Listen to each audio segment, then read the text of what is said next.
Françoise Dumas est une institutrice, maintenant à la retraite, qui écrit de très jolies histoires et notamment des contes pour enfants. Malheureusement, ils ne sont pas publiés. Moi, j'ai eu la chance de pouvoir en lire, je les ai beaucoup appréciés, je trouve qu'ils sont écrits dans une très jolie langue, et je trouve très dommage que les enfants ne puissent pas en profiter.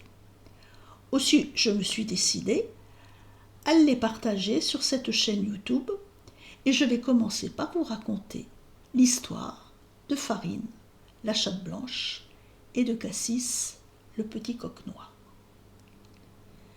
Cassis est un petit coq noir maladif. Dans la basse-cour, les autres volailles ne sont pas très sympathiques avec lui et le rejettent sans pitié, lui disputant même sa nourriture alors qu'elle-même en dispose en abondance. Ceci indigne Madame Séraphine, la fermière, et elle a fini par emporter Cassis dans sa cuisine afin de le nourrir et de le soigner. Elle l'a dorloté si bien que Cassis non seulement est guéri, qu'il a beaucoup grossi, mais qu'il se sent maintenant le roi de la maison. Or, il y avait déjà une reine dans la maison, et c'était Farine, la chatte blanche de Madame Séraphine. Farine n'admet pas que cet étranger, ce nouveau venu, se considère comme chez lui. Dès que sa maîtresse s'éloigne, elle se hérisse et chasse le petit coq en soufflant, tandis que Cassis s'enfuit en battant des ailes pour échapper aux griffes menaçantes. C'est à qui se perchera et se cachera dans les endroits les plus secrets, dans des envols de plumes et de poils. Et ces miracles, que meubles et vaisselle s'en sortent sans une égratignure. Au retour de Madame Séraphine, tout paraît paisible. Farine semble dormir, roulée en boule sur son coussin. Cassis, perché sur le haut du buffet, agite fièrement crête et jabot. Mais Madame Séraphine n'est pas dupe. Elle sait bien ce qui se passe en son absence. Et elle observe d'un air peiné les deux complices dans le mensonge. Quand ils sont dans la cour, ils font cependant la trêve. Farine escalade arbres et clôtures à la poursuite d'insectes ou d'oiseaux, ou se fiche sur la pelouse pour guetter lézards, mulots et musaraignes.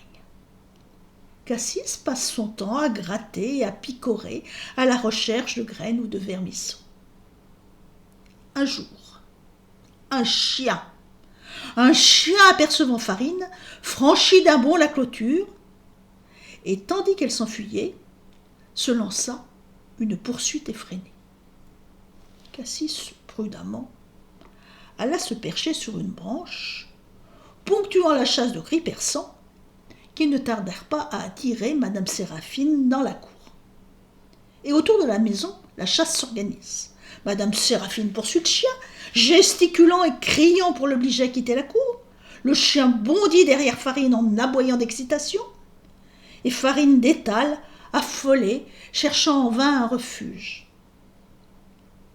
Toujours sur son perchoir, Cassis, voyant que le chien gagnait du terrain, se lança alors en voletant, becs et griffes, pointés contre l'ennemi devenu commun.